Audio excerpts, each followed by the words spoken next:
Good evening, everybody. How you doing out there? My name is Tron, but I go by The Throne. I wanted to talk to you about The Last Jedi and what I think about it. I know a lot of people have really been going in on The Last Jedi, a lot of frustrated long-term fans of this movie. And you're about to get another one. I really, really did not like this movie. Um, my initial plan was not to even make a video because this is not really what I do. I'm not really a YouTube blogger, but I'm a fan of the series. Probably not the biggest fan of the series, but just the movies. You know, everything from episode 1 to episode 7, including Rogue One. Pretty much a huge fan of. Obviously, the prequels had their issues, but overall, I mean, the whole Star Wars franchise I've been a fan of pretty much my whole life. I didn't.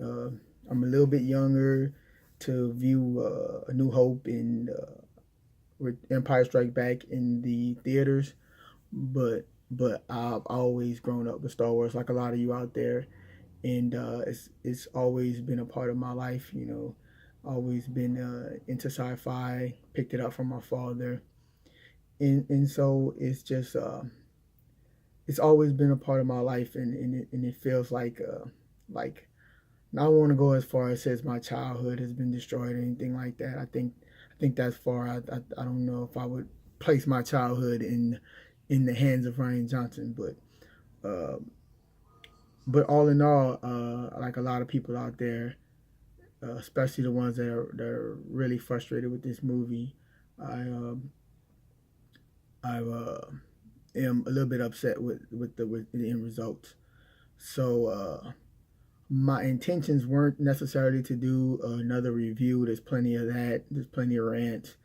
My intention is to give a different perspective on the movie or how I would have done it, given the chance of, maybe if I was the overseer of what Ryan Johnson decided to do. But before I get into that, I just kind of wanted to point out some of the things about this movie that I did not like and why I think it fails on all layers of a movie.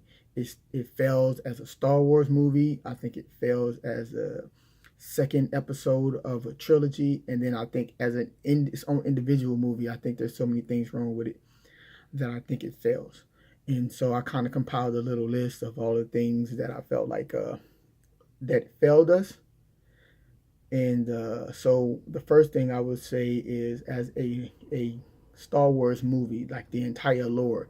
At this point, if you're a fan of Star Wars, there's certain rules and regulations, I would say. I mean, not rules and regulations, but you kind of get what I'm saying. Like, there's certain aspects of this universe that is accepted at this point. You know, you're 7 movies in, and it's probably the biggest franchise in all of cinematic history. So there's some lore to it that I think anybody who's going to decide they want to direct or write a canon or anything out of the EU, or especially a movie, I think you have to adhere to. And the first thing that made my list that Ryan Johnson did that I think really kind of, we are getting to the point of ruining Star Wars, is he chose to weaponize FTL or light speed or whatever you want to call it, right? Like, as far as the visual in the movie, it made for a really solid, a really strong uh, visual effect. The silence, everything, the scene in and of itself was great, I would say, and it's one of the few things visually I actually appreciated about the movie. But the problem is when you start to do these type of things, and then this will probably be a theme of my criticism of uh, the Last Jedi, is when you start to do these things that's like so brand new and you don't introduce them, and it just seems like you kind of crap on everything that's come before it. So the immediate question that you should ask if you're I think a heady or an intelligent movie viewer is, okay, well, if you can weaponize FTL, then why wait till movie 8? I apologize, movie 8 in a line to do it. Like, and I know Ryan Johnson has tried to explain it, and some people have, the Last Jedi fans have tried to justify it, saying that, oh well, was a desperation. But I mean, how is it any more desperate than battling the Death Star? Right? The Empire is essentially the most dominant thing in the universe during the original trilogy. If we were ever to see some serious desperation, I think that would have been it. Also, in Rogue One, right, they use a ship to ram into another ship, right? If that was desperation, right? So why not just use FTL, I'm sorry, as a weapon, and then just attack the entire planet, right? And in that way, you don't have to worry about or attack the whole fleet or whatever you want to do. And that's kind of the problem when you start to uh, uh, use get outside of the lore. The next thing that he did with this movie was he gave a lot of abilities without any explanation or any training, right? And obviously, Rey is one of the biggest point of contention with these movies, and her Mary Sue-ness, I guess you want to call it. And also, there's the Princess Leia, which we all knew she was force sensitive, but the using the force to pull herself back into the Raddus, that was just an example of Ryan having a situation where he is taking people and giving them abilities that we have had to have watched people train years and years in the Force to be able to do. And honestly, even the Leia thing, like what Jedi is doing that even after years of training? I don't know if Master Yoda could have pulled that one off, but here it is, she's doing it with little to no training, or at least any training that we have been informed of. The other thing, speaking of Yoda, as much as I think most fans enjoy seeing Yoda, especially as a puppet in The Last Jedi, the fact that he interacts with the tree using Force lightning, again, just opens up a whole nother can of worms, right? Like, if all this time Force ghosts have had the ability to interact with the living world, why haven't they done anything before, right? They could have at any point, Qui-Gon Jinn or anybody could have came back and used some type of force ability against to create balance in the force. Why all of a sudden Yoda to destroy a tree of all things, right? If you're going to come back and use this ability, you would think you would use it for something more meaningful than destroying the Jedi tree, which again I don't think he would have done anyway. Fuel, right? This is one of the major plot points of The Last Jedi. The battleship is running out of fuel.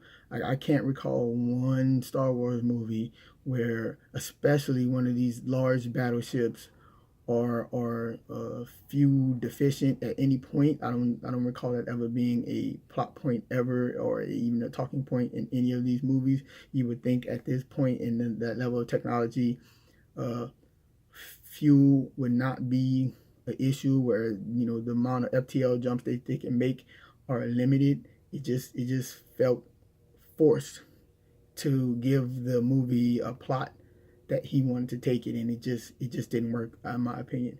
Another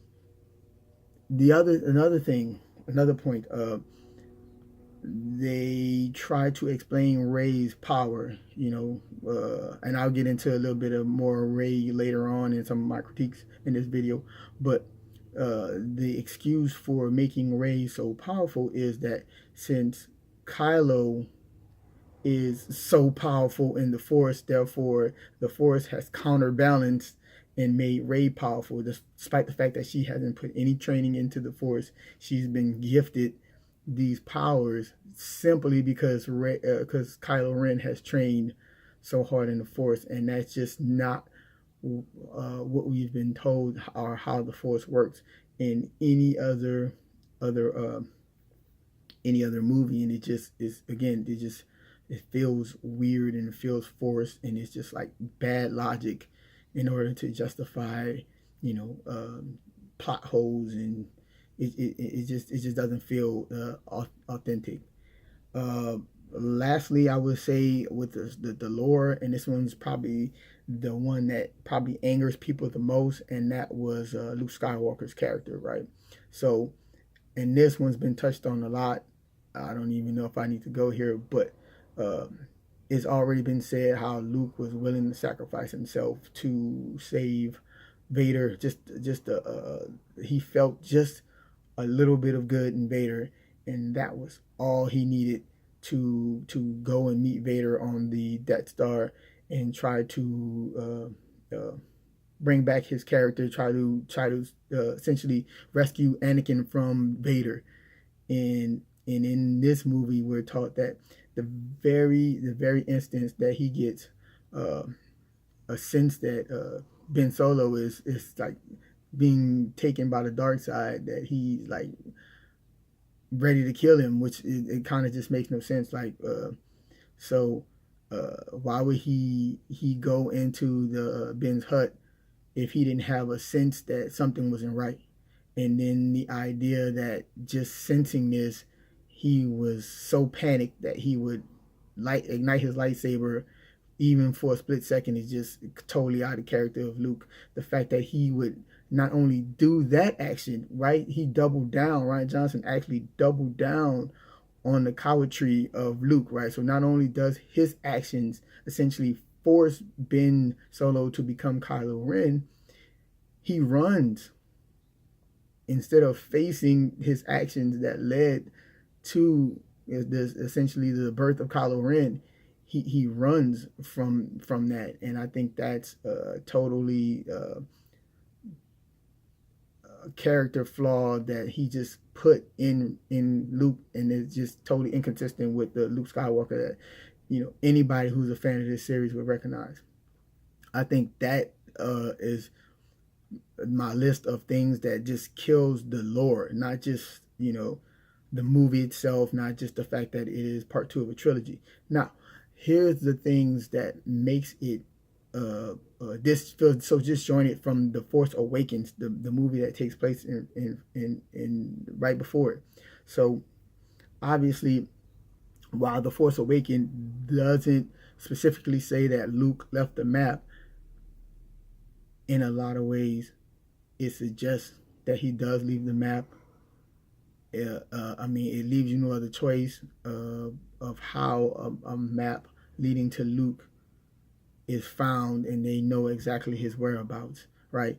Which brings me to one of the comments from Han Solo, right? So just paraphrasing, when Rey asks Han Solo about Luke, and they're all thinking that oh my God, he's real or whatever. When they're on the Millennium Falcon, so Han Solo says to them that Luke is gone, so and so, and like I said again, I'm paraphrasing, that those who know Luke best think that or are certain that he left, to better understand the Jedi Order. Right, and then now we get the last Jedi, which is a completely different spin on Luke. Again, making him this coward that is basically, tried to kill his best friend and twin sister's son in his sleep, and then just ran away. So again, that's not really a good explanation for what happened.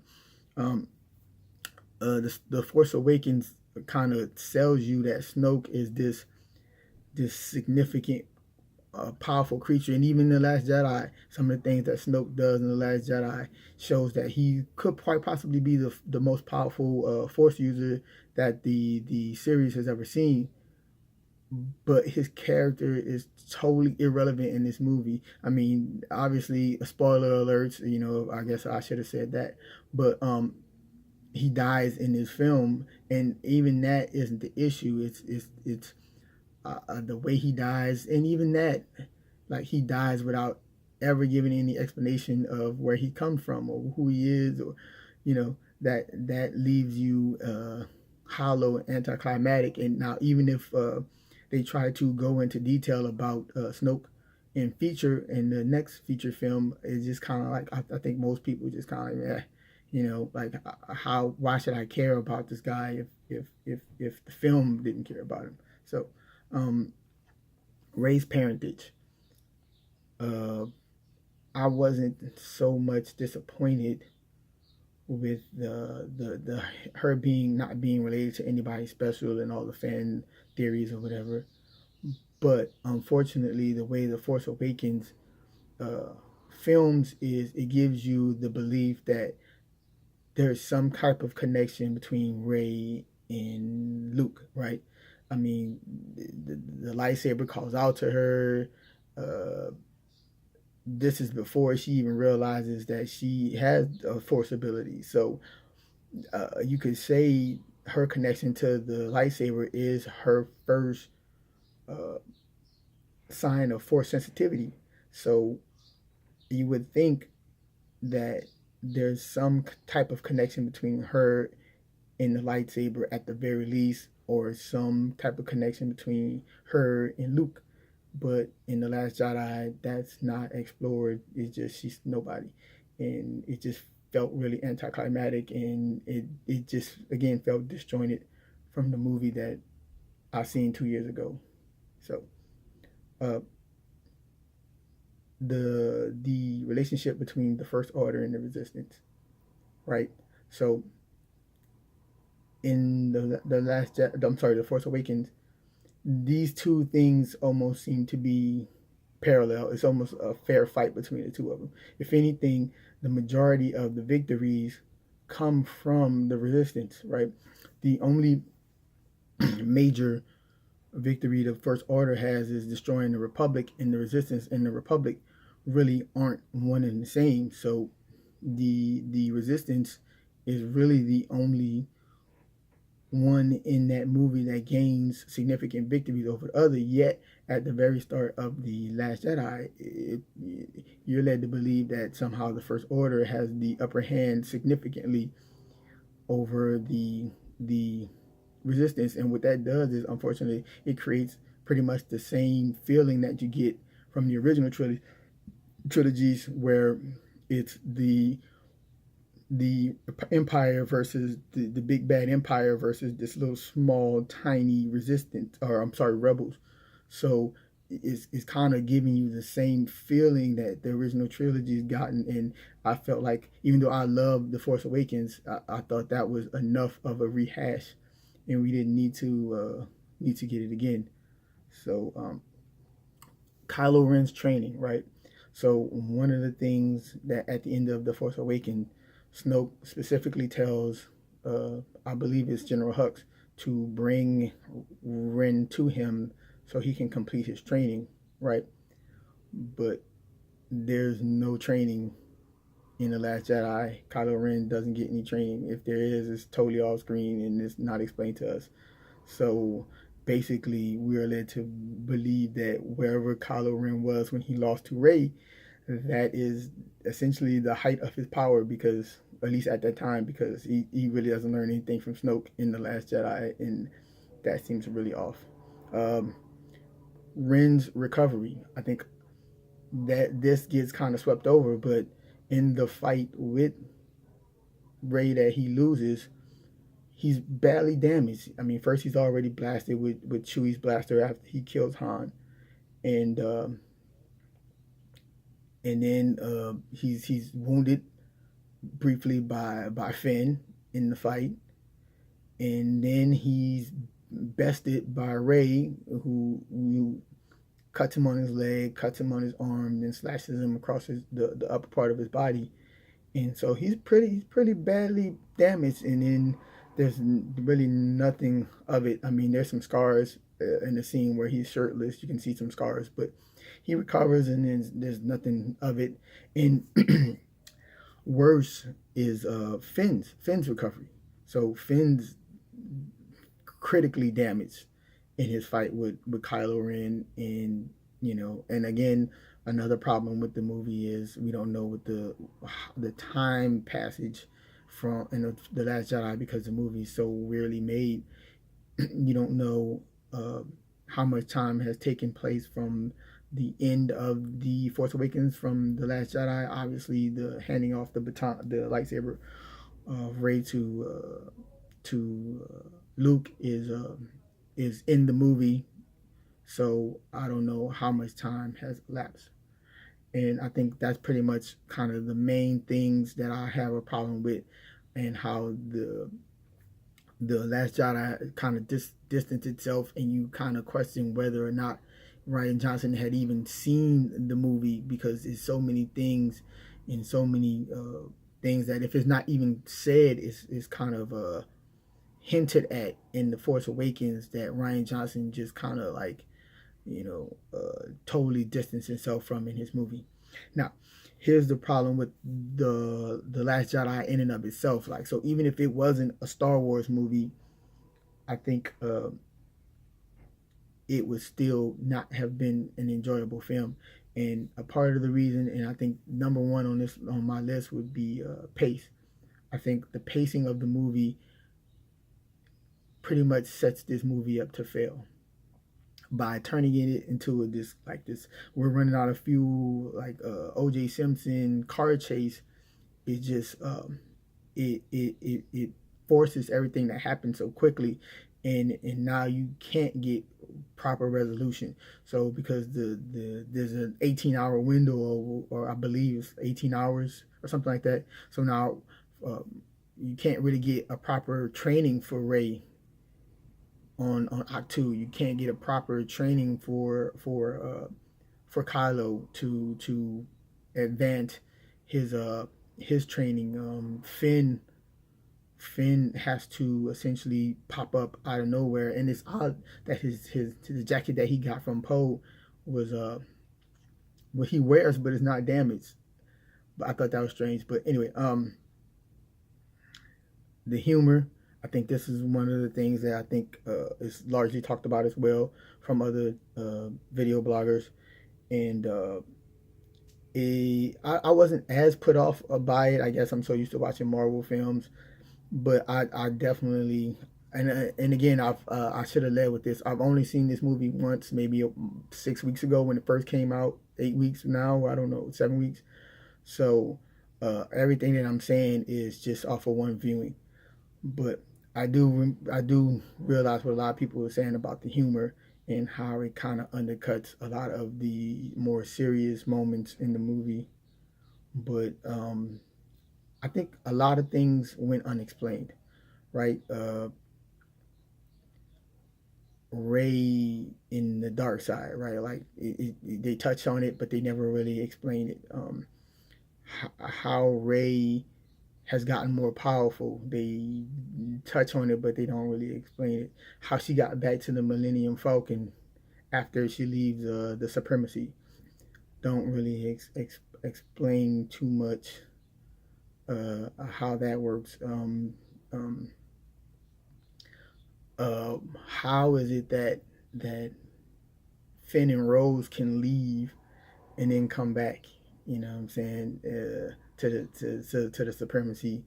There's a lot of things that just seems unexplained about the Last Jedi. Han's death. It seems weird. Like it has no gravity. It doesn't feel like it even existed. Nobody mourns him. Like Leia, his lover. She doesn't. You don't see any mourning of Han. This should have been a travesty, and some of this I guess you can put on the Force Awakens, but that's in the end of the third act, and there's not really a whole lot of time to mourn Solo. But you would think in this movie, it being so close to, Han's passing, that we will see his death have a sense of weight on some of our characters, especially Luke and Leia, considering that was his lover and his best friend. You would think that would have more gravity towards them. Um,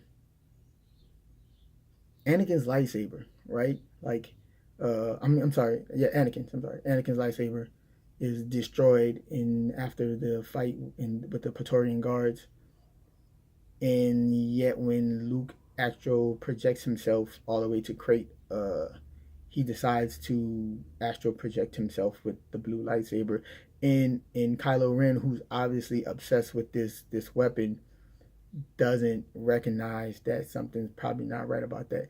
I've seen people try to justify it and say, well, he didn't know it was still there, or Ray takes it. But I mean, I don't know what the process is of making a lightsaber, but I can't imagine it is done overnight type of thing. And so the fact that he didn't recognize the fact that Luke was there with the lightsaber and not realize, hey, something's not right here. Yeah, it was a little bit off-putting. Um, all the characters, all the characters essentially have the same arc from the Force Awakens. Finn wants to run. He has this mental awakening, and he wants to run.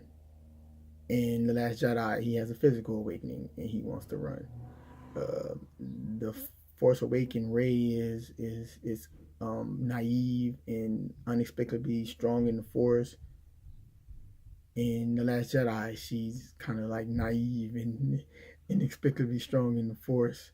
Kylo Ren is conflicted in the Force Awakened, and he's still conflicted in the Last Jedi. It's like nobody's arc really is being picked up and continued in these movies, except for Poe. Poe is the only one who I guess you can say has a unique arc or a different arc in this movie. But even that is kind of contradictory to what we saw of him in The Force Awakens.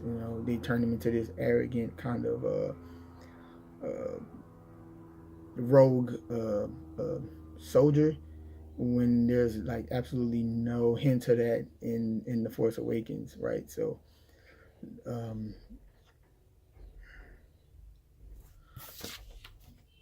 Holdo and Poe, speaking of Poe, right? So the idea is in this movie is that the resistance is really, really tiny. They've been windowed down, and the First Order is in a position to take them all out. Yet we are led to believe that Holdo and Poe have no idea who each other are, right?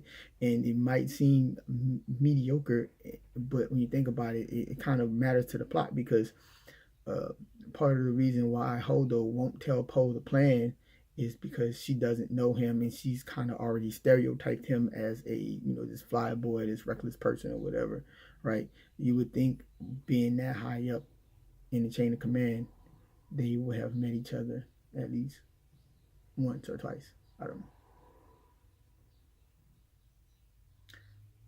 Luke, right? So when Luke finally decides to get back involved in the fight and astral project himself to Crate, why doesn't he explain why he's there, right? He just kind of goes there, high fives everybody and then walks out. Like, if he's there to provide a distraction, why would he not explain that plan to them so they could be trying to get away while he's actually distracting them? Otherwise, what was the point? If they just had sat there that whole time and not figured it out on their own, it would have been a worthless display, because he wasn't actually physically there to do anything. It made no sense.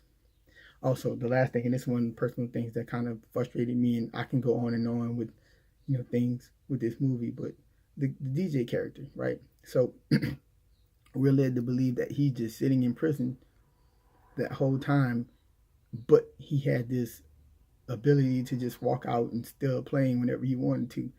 And it always just kind of struck me as strange, as like, well, if he had the ability to just easy peasy walk up and open up the gates and walk out, and he stole a plane seemingly with no issues, well, why wouldn't he do that to begin with? Why is he even sitting there waiting to be prosecuted or whatever it is they do on this casino bite planet, which I haven't even gotten into.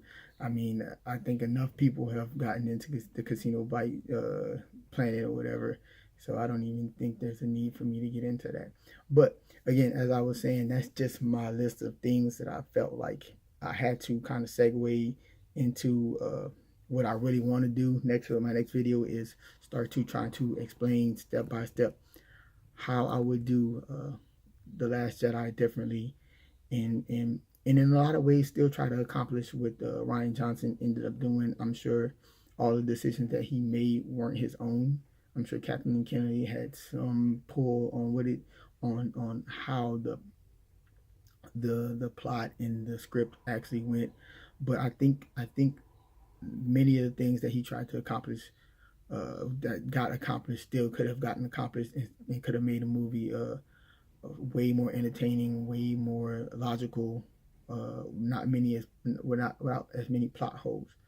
So this is my first video. This is totally unedited. I just shot this all the way through.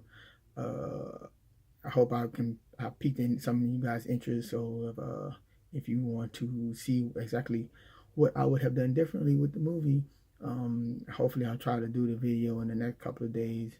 I kind of got my notes and everything all picked out, but hopefully you enjoyed this video. I'm not really a blogger, so I don't, you can like it, not, comments are good or whatever, just to have a little dialogue. But hopefully you guys are doing well, and you'll see the next video that I make. All right, have a good one, guys.